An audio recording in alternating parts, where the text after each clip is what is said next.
Hi guys! Welcome back sa ating kusina serye. Magluluto tayo ng munggo with native na manok. Ni Kobe! Magluluto tayo, Kobe! Kobe! So, nandito ako guys sa aming dapog sa likod ng bahay. So, nagamit lang ako dito guys ng kahoy. Nandun yung ating native chicken ay sinangkot ko sa sibuyas at bawang.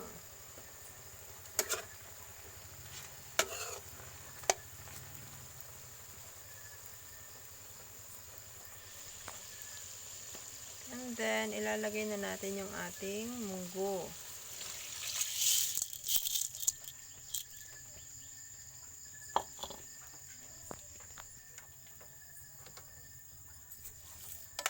And guys, isabay na natin guys yung munggo sa paglaga dyan sa ating native chicken. Para pag lumambot guys ay sabay na silang lalambot. And then, hinaan lang natin guys yung ating apoy.